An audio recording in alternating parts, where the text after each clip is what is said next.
Mudah-mudahan dengan dilimpahkannya ke Polda, kasus ini cepat terungkap pelakunya dan cepat selesai.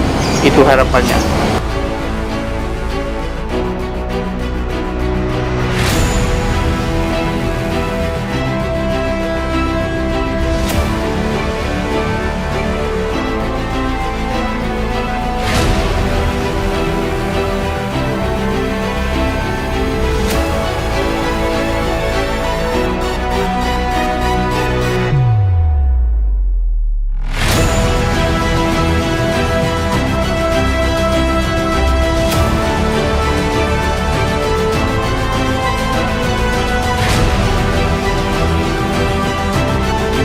Misteri nasi goreng terungkap, Mimin istri muda Yosep kembali dipanggil polisi.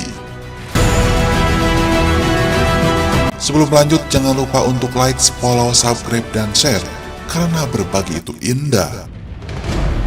Nama Mimin Mintarsih lama tak terdengar. Istri muda Yosep itu sebelumnya sempat tersulut akibat asumsi liar terkait kasus pembunuhan ibu dan anak di Subang. Terkini, Mimin dikabarkan kembali dipanggil ke Polres Subang Senin 29 November 2021 siang ini. Mimin dipanggil kepolisian terkait kasus pembunuhan ibu dan anak di Subang yang hingga kini belum terungkap. Namun, belum dapat dipastikan apakah pemanggilan terhadap Mimin tersebut untuk di BAP lagi atau bukan. Informasi yang dihimpun selain Mimin, kedua anak Mimin pun turut dipanggil polisi. Hari ini agendanya ada pemanggilan ke Bu Mimin sama kedua anaknya, ucap Fajar Sidik, kuasa hukum Mimin. Ia masih belum mengetahui tujuan dari Polres Subang memanggil dari kliennya tersebut. Fajar juga mengatakan Mimin diminta untuk datang ke Satreskrim Polres Subang, tetapi untuk undangannya langsung dari penyidik Polda Jabar. Belum tahu agendanya apa, BAP lagi atau gimana, kita tunggu saja. Tempatnya di Polres, cuma dari undangannya tetap dari Polda Jabar, kata Fajar Sidik. Sebelumnya, Mimin memang sangat sempat diperiksa secara instan oleh kepolisian dalam kasus perampasan nyawa Tuti Suratini dan Amalia Mustika Ratu. Ia juga menjadi saksi yang menjadi sorotan publik pada kasus perampasan nyawa yang sampai saat ini masih terus menjadi misteri.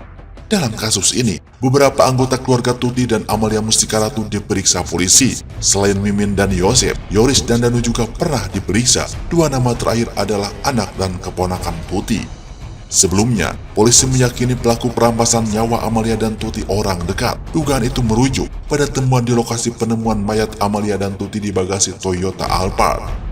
Pintu rumah tidak rusak, artinya orang itu kan bisa masuk dengan gampang. Artinya pelaku diduga sudah saling mengenal, kata AKBP Sumarli, Kapolres Subang.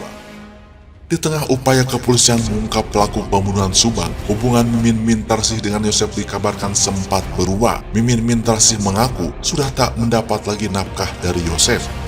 Hal itu diungkapkan oleh Deden Nasution selaku tim kuasa hukum Mimin dalam sebuah wawancara. Dijelaskan Deden, kini Mimin mendapatkan nafkah dari anaknya.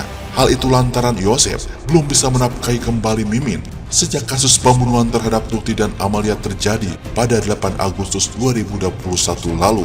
Untuk nafkah sehari-hari memang saat ini klien kami Bu Mimin dapat dari anaknya yang sudah bekerja. Jadi untuk makan serta kebutuhan dapur saat ini sama anaknya, ucap Deden Nasution.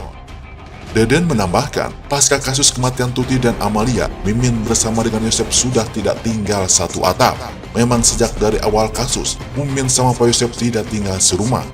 Bu Mimin tinggal bersama dengan anaknya, sementara Pak Yosep tinggal bersama dengan adiknya, ujar kuasa hukum. Untuk diketahui, sebelumnya kepolisian sempat menyita barang milik Mimin untuk keperluan proses penyelidikan. Barang-barang milik Mimin yang sempat disimpan oleh pihak kepolisian berupa handphone serta kendaraan sepeda motor. Barang-barang tersebut saat ini sudah dikembalikan lagi kepada Mimin. Memang sebelumnya kan masih disimpan oleh pihak penyidik kayak handphonenya Bu Mimin, terus sama kendaraan sepeda motor. Sekarang sudah dikembalikan. Sementara itu, kesaksian Danu terkait nasi goreng diungkap, kuasa hukum serahkan pada polisi. Kuasa hukum Danu memberikan bantahan terkait adanya tuduhan kepada Danu yang disebut-sebut sebagai orang yang membawa nasi goreng pada malam sebelum kejadian pembunuhan Amalia dan Tuti 18 Agustus 2021 lalu. Pengungkapan nasi goreng itu menjadi penting untuk mengungkap siapa pelaku pembunuhan ibu dan anak di Subang. dengan temuan nasi goreng mengindikasikan ada orang yang datang ke rumah Amalia dan Tuti pada malam sebelum kejadian. Saat ini, penyelidikan kasus Subang ditangani Polda Jabar, salah sebelumnya ditangani Polres Subang. Pada pemeriksaan oleh penyidik di Polda Jabar pekan lalu, Yosef, Yoris, dan Danu sudah dimintai keterangan.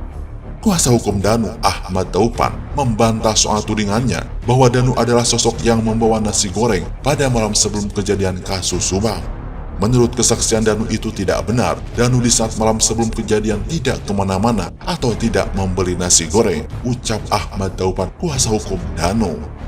Biarpun seperti itu, Taupan pun tetap mempercayakan sepenuhnya kepada pihak kepolisian dan masih menunggu hasil akhir dari perkara yang sampai dengan saat ini masih terus berjalan. Kami tetap percayakan kepada penyidik, ya, apalagi sekarang sudah ditangani oleh Polda Jabar. Apapun hasilnya nanti, kita tunggu saja, kata Ahmad Taupan. Di sisi lain, Yosef juga ungkap terkait nasi goreng. Rohman Hidayat, kuasa hukum Yosef yang mendampingi saat pemeriksaan, mengatakan kliennya itu ditanya soal nasi goreng di TKP kasus Subang pada 17 Agustus 2021 atau malam sebelum hari kejadian. Saat itu, penyidik menunjukkan foto meja makan yang terdapat nasi goreng dan makanan lain. 39 pertanyaan untuk Pak Yosef, salah satunya yaitu terkait dengan adanya nasi goreng dan makanan dengan bungkus aluminium foil, ujar Rohman Hidayat. Pada malam hari sebelum kejadian, Yosef mengaku sempat datang ke rumah tersebut untuk pamit karena akan menginap di rumah istri muda Nyi Mimin Mintarsi. Pak Yosef tidak mengetahui hal itu karena sebelum berangkat ke Bu Mimin tidak ada makanan apa-apa, ucap Rohman Hidayat. Fajar Sidik, kuasa hukum Yosef lainnya, menambahkan dalam pemeriksaan Yosef ditunjukkan foto meja makan yang mana terdapat nasi goreng. Ada juga bagaimana kebiasaan dari anaknya Pak Yosef yaitu Amalia, dari cara menyajikan makanan. Kalau misalnya Amalia beli nasi goreng, cara menyajikannya seperti apa langsung dimakan dari kertas nasinya langsung atau dipindahkan dulu ke piring, kata Rohman Hidayat. Dari 39 pertanyaan, selain soal makanan, polisi juga menanyakan soal ponsel Amalia Mustika Ratu. Dalam BAP-nya bukan hanya dipertanyakan terkait kepemilikan handphone, ucap Rohman Hidayat. Tapi Ahmad Taupan tiba-tiba singgung Danu jadi tersangka. Kuasa hukum Yoris dan Danu, Ahmad Taupan mempercayai kerja polisi dalam menangani kasus ini, sekalipun nanti hasil penyelidikan menetapkannya kliennya jadi tersangka.